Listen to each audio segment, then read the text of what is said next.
A friend sent me a link to CGP Gray's video about choosing a New Year's theme instead of a New Year's resolution, and I felt so seen. She knows me so well. She knows I live for stuff like this. I'll link to the video down in the description below, but here's a quick recap. According to Gray, New Year's resolutions suck. Nobody sticks with them, and they just lead you to feeling like a failure. So he suggests rather than choosing a super specific resolution, you pick a theme for the year. Both have the goal of what he calls positive life change, but a theme is gentler. It pushes you in the direction of that positive life change rather than demanding that you must do the specific thing, which he believes is basically impossible to achieve. And because you're focused on the general trend line rather than specific data points, you approach it like this. Whenever you have a choice to lean into your theme, do. He recommends picking a broad theme so you can make variations on it as needed. And finally, he suggests that rather than doing it by the year, do it by the season. Because A, seasons have different vibes that merit different themes, and B, a year is actually a really long time to keep anything going. So let's pause here and emphasize the season idea rather than the year concept that we're all used to. I actually love this idea. A year really is a long time to keep focused on anything, and I think going by 12-week blocks or by weather-driven seasons is way more doable. I mean, how many times have you reached the end of the year and forgotten what you resolved to do, let alone actually done it, right? Have y'all read The 12-Week Year by Brian Moran and Michael Lennington? I'm actually planning on another video about that whole book itself, and I definitely have some critiques of it. But it does make a great case for breaking down your year into essentially 4 3-month sprints as opposed to one 12-month slog. So based on this idea, I'm going to be experimenting with the seasonal approach. I mean, it can't hurt, right? If 12 weeks feels too short, then I can just do another 12 weeks and another 12 and, maybe even another 12. But I have calendared in some specific reflection time on my theme for 12 weeks from now, so we can see how it went.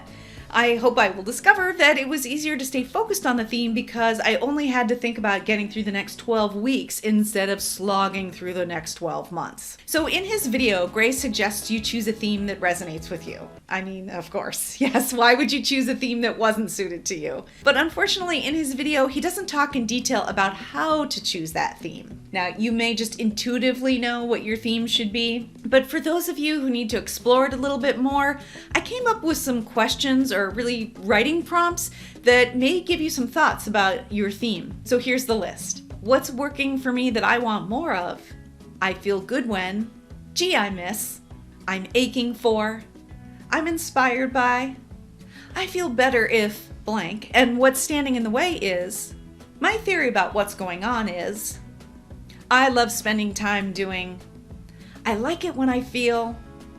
I enjoy learning about.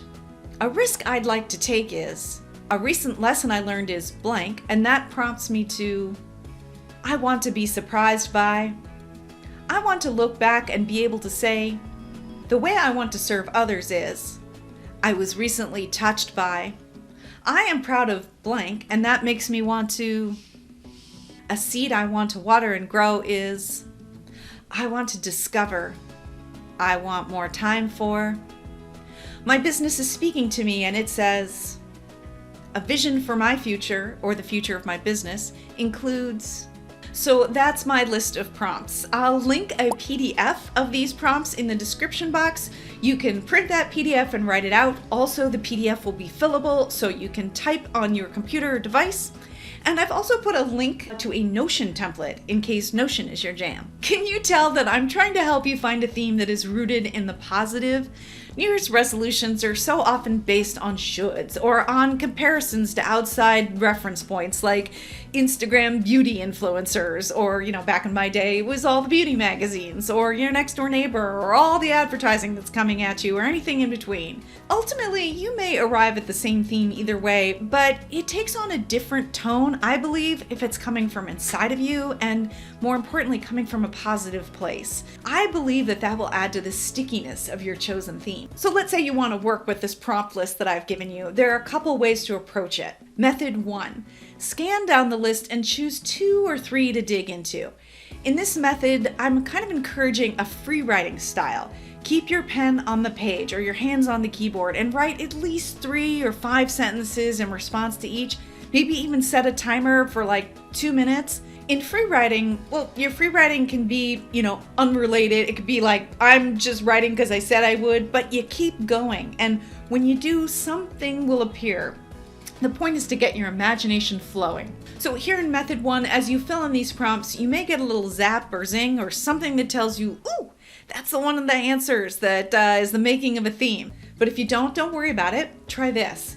Grab a highlighter or select the highlighter tool on your computer and read over what you wrote and just see what you're compelled to highlight. That might tell you something. So method 2. What you do in this method is answer all or nearly all, but with shorter responses. Not that you're specifically limited in length, but this method is not the free writing, keep your pen on the page kind of thing. Rather, we're trying to get a quick hit. And then as you review your responses, you might see that there's some repetition or some connections, some spark that rides on through that could be the beginning of your theme. So I just tested these prompts on myself. I did the second method and they did get to the good stuff. I have a theme, but it wasn't super duper easy. And it's not that it was hard for me to find that theme, but some of those prompts, even the positive ones, they actually brought up a little bit of emotion. So that might be true for you. And if so, I say it's okay. They're just emotions and I know you'll be fine.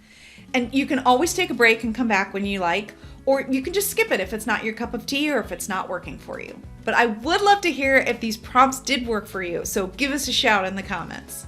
So in hopes of gleaning more and sharing some more ideas with you, I listened to the themes episode of the Cortex podcast. That's where Gray and his buddy Mike Hurley, they chat about their work lives and the podcast in general, and they have an annual themes wrap up. I thought I'd share with you some of the themes that they've had over the years. Year of less, year of positivity, year of new, year of branching out, year of order, year of stabilization, year of firming up as opposed to focusing on growth, year of diversification, year of shifting the horizons of focus rather than focusing on just the current year, looking at 3 to 5 years, say, year of foundation, year of voyage, year of reading, year of health. And I keep saying year of because that's how Mike and Gray talk about it, but you could easily say season of for any of these. I like these themes that Gray and Mike share because they're rooted in business, but they can also apply to personal lives as well. They're broadly applicable, which means they can really infuse everything, which is especially handy for us solopreneurs whose work and non-work lives, they often bleed into each other quite a bit. And I thought I'd share with you also from a non-business perspective what Dawn from The Minimal Mom said in her post-Christmas video. I'll link that in the description below. And she says she doesn't really need New Year's resolutions because she's got her house so simplified that it's not hard to keep up with the stuff that people often make resolutions about. She doesn't really need a specific cleaning routine, for example, and eating better and exercising and all that is just easier to do because her house is so simplified that it doesn't really take a lot of effort for her to do those things that, are classic resolution topics, because she doesn't have to physically or even metaphorically climb over the crap in her house to get to do those things. So if that appeals to you, maybe it's a year or a quarter or a season of less, which could mean decluttering your home on the personal side or decluttering your workspace, or it could mean focusing down on your commitments, saying no to some things, delegating some more. That's a great theme. Another thing Gray doesn't talk about in his video is how to remember your theme. How do you stay continually engaged with it? How do you keep it top of mind? This is the most important piece. So here are 11 ideas that you might use to stick with your theme. Number 1, put signs around your house and workplace. Number 2, set smartphone reminders to ping you occasionally.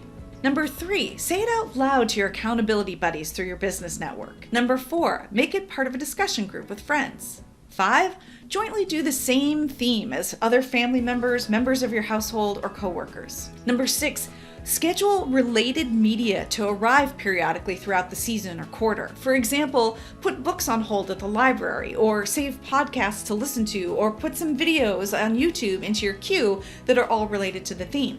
Number 7, make it a quarterly meeting topic with your business team.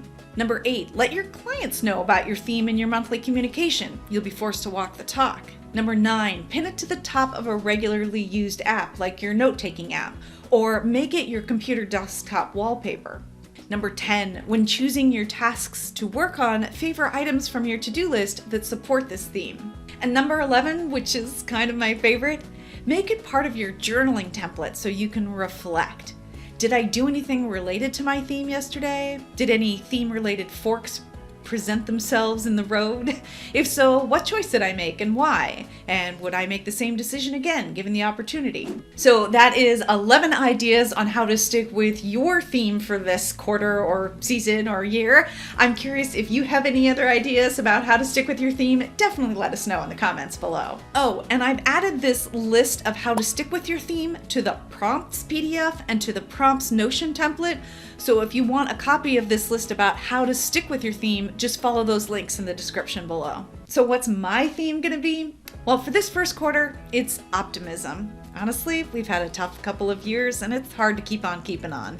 I worry about the pandemic and politics and climate change and all of it, but you know, when it comes down to it, if you don't have hope, why would you even try? And also, not having hope, not feeling optimistic, well, it just doesn't feel good.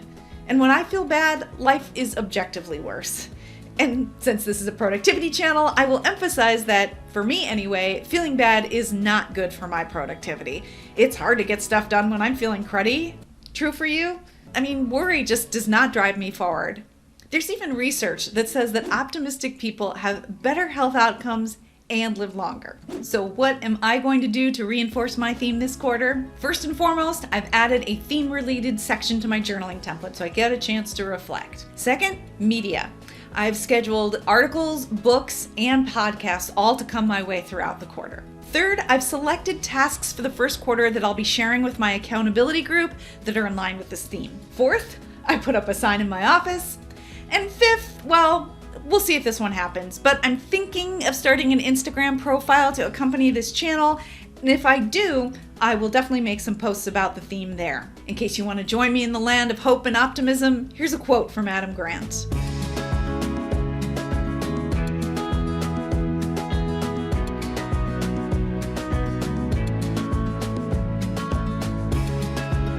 Many thanks to my friend Bonnie for inspiring me with this topic of this video. She is the reason this one exists, so thank you, Bonnie. And to everyone else, I would love to know your theme in the comments below. Please do share with us. Let us know your plans for sticking with that theme, and let us know if you're gonna go for a quarter-long approach or a year-long approach.